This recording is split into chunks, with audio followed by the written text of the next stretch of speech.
ہمارا مذہب عداوت پر نہیں، دشمنی پر نہیں، خیر خواہی پر مبنی ہے، کیونکہ ایک مسلمان کی جو سوچ ہے وہ خیر خواہی کی، الدین والنصیحہ۔ یہ چیز خود ہمارے لیے بھی کلیئر ہونی چاہیے اور دوسروں کے لیے بھی ہمیں یہ واضح کرنا چاہیے کہ ہمارے مذہب میں لا اکراہ فی الدین، مذہب کے نام پر تشدد کی کوئی گنجائش نہیں ہے، یعنی زبردستی کسی کو مسلمان بنائیں یا کلمہ پڑھائیں، اس کی کوئی گنجائش نہیں ہے۔ ان تبروہم، تم ان کے ساتھ اچھا سلوک کرو، اللہ اسے نہیں روکتا۔ تو اللہ اس آیت میں کہہ رہا ہے کہ وہ غیر مسلم جو بے ضرر ہے، تو ایسی غیر مسلموں کے ساتھ آپ احسان کرو، آپ اچھا سلوک کرو، تو یہ باتیں اللہ کو پسند ہے۔ وَأَنْتُمُ الْأَعْلَوْنَ إِن كُنْتُم مُؤْمِنِينَ، تو یہ آیت کیا کہتی ہے کہ اگر ہمارا ایمان پختہ ہو، ہمارا عمل پختہ ہو، تو ہمیں کوئی مغلوب نہیں کر سکتا۔ مَنْ أَصْبَحَ مِنْكُمْ آمِنًا فِي سِرْبِهِ، تو میرے بھائیو، امن بہت بڑی نعمت ہے، ہم سب کو یہ نعمت نصیب ہے، ہم اس کی بقا چاہتے ہیں، تو اللہ کا شکر ادا کریں کہ اللہ نے ہمیں امن میں رکھا ہے۔ لَإِن شَكَرْتُمْ لَأَزِيدَنَّكُمْ، اگر تم شکر ادا کرو گے اور دوں گا، وَلَئِن كَفَرْتُمْ إِنَّ عَذَابِي لَشَدِيدٌ، اور اگر ناشکری کرو گے تو میرا عذاب بہت سخت ہے۔ کہ اے اللہ ہمارے کندھوں پر ایسا بوجھ نہ ڈال جس کو ہم اٹھا نہ سکیں، جس کو ہم برداشت نہ کر سکیں۔ انت مولانا، تو ہی ہمارا مولا ہے، فانصرنا علی القوم الکافرین، اور بھی بہت ساری دعائیں ہیں جو امن کے لیے اللہ سے مانگی جاتی ہیں، عافیت کے لیے اللہ سے مانگی جاتی ہیں۔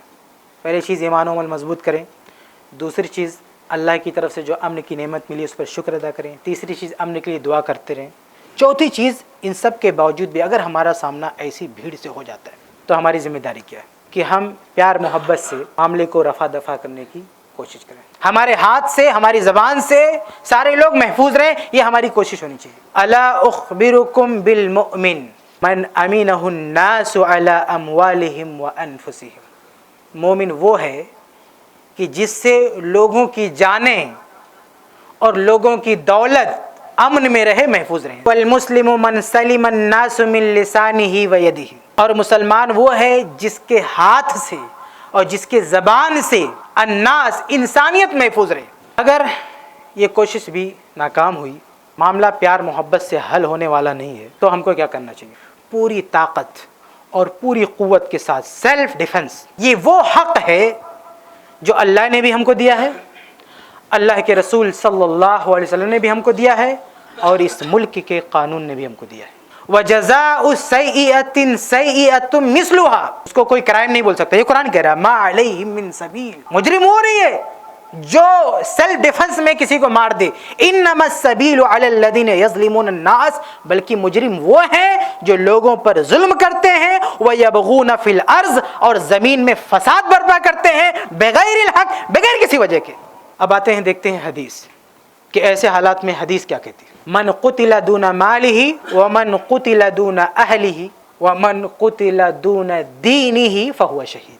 اب آئیے اس ملک کے قانون کی بات دیکھیں۔ یہ آئی پی سی سیکشن 96 to 106، 96 سے لے کر 106 تک جو دفعات ہیں، ان دفعات میں ایک ہندوستانی کو پورا حق دیا گیا ہے کہ وہ اپنی ڈیفنس میں، پرائیویٹ ڈیفنس میں وہ اٹیک کر سکتا ہے، اور یہ کرائم نہیں ہوگا۔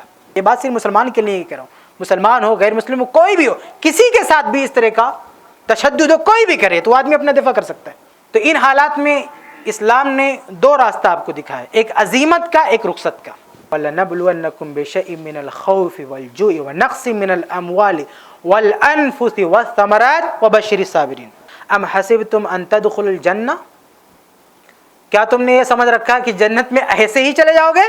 كَانَ الرَّجُلُ فِي مَن قَبْلَكُمْ، کیا سنو، تم سے پہلے اہل ایمان پر ایسا دن بھی آیا ہے، ان مومنوں میں سے کسی مومن کو پکڑ لیا گیا، یحفر لہ فی الارض، اور زمین میں گڈھا کھود کے آدھا اس کو گاڑ دیا گیا، فیجاء بالمنشار، اور ایک بڑی سی آری لائی گئی، فیوضع علی رأسی، اس کے سر پہ رکھا گیا، فیشق بسنتین، اور اس کو چیر دیا گیا دو ٹکڑے میں، وما یصدہ ذلک عن دینہ، اس ظلم نے بھی اس مومن کو اس کے دین سے نہیں ہٹایا۔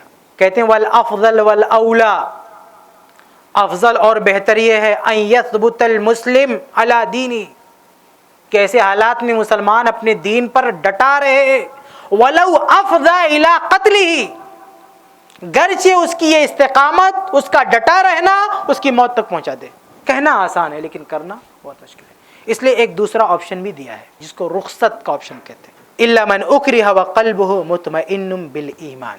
ان لوگوں نے کیا کیا عمار بن یاسر کے ساتھ کہ نبی کے خلاف بلوایا اور ان کے جو اپنے معبود تھے جن کو وہ پوچھتے تھے ان کے بارے میں اچھی بات کہلوائی۔ قال ان عادوا فعود، کہا کوئی بات نہیں، اگر یہ دوبارہ تمہیں پکڑ لے، دوبارہ ایسا کہلوائے تو دوبارہ ایسے کہہ دینا۔ لیکن اس دوسرے آپشن پر چلنے کے لیے علماء نے 4 شرطیں بیان کی۔ نمبر 1 کہ جو دھمکی دی جا رہی ہے وہ قتل کی ہو یا ایسی سزا کی جو ناقابل برداشت ہو۔ نمبر 2 دھمکی دینے والا اس پہ عمل کر سکتا ہو۔ نمبر 3 جو مظلوم ہے وہ اپنا دفاع نہ کر سکتا ہو، کسی کو مدد کے لیے نہ بلا سکتا ہو یا فرار اختیار نہ کر سکتا ہو۔ نمبر 4 مظلوم کو یہ گمان ہو، مکمل ظن غالب ہو کہ اگر اس نے اس کی بات نہیں مانی تو معاملہ خطرناک حد تک پہنچ سکتا ہے۔ آخر میں صرف 2 وضاحتیں کر کے میں آپ سے بات ختم کرتا ہوں۔ پہلی وضاحت یہ ہے کہ مسند احمد وغیرہ میں ایک روایت ہے کہ لا تشرک باللہ شیئا وان قتلت وحرقت، یہ روایت ضعیف ہے، علماء نے اس کو ضعیف کہا ہے۔ دوسری وضاحت یہ تو ایک نے مکھی مار کے چڑھا دیا تو وہ گیا جہنم میں۔